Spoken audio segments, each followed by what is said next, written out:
The semicolon is a punctuation mark that people are either scared of or don't understand, so they avoid it altogether, or they like them and scatter them about without really understanding the correct placement of them.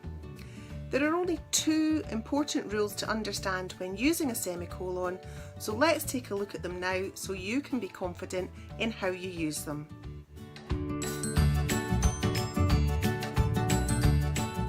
A semicolon has two functions in a sentence. Firstly, it separates two clauses that are closely related, and secondly, it separates items in a list. Let's look at the first one.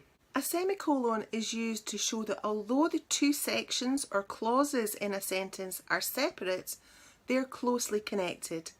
It can also be used when the second section expands on the first.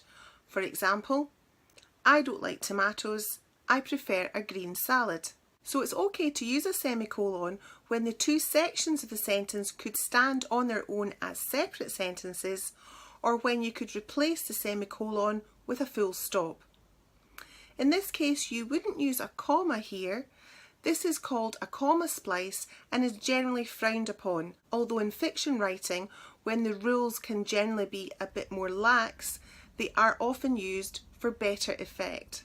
But generally speaking, in non-fiction writing, a comma splice is a bit of a no-no.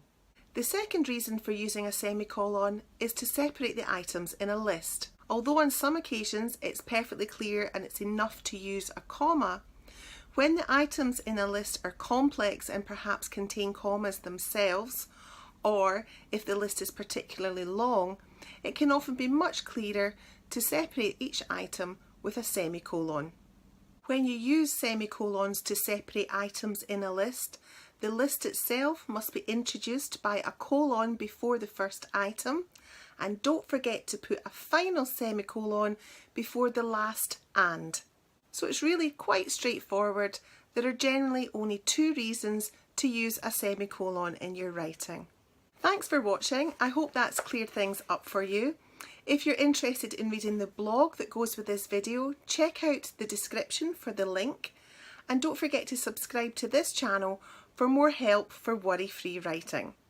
See you soon.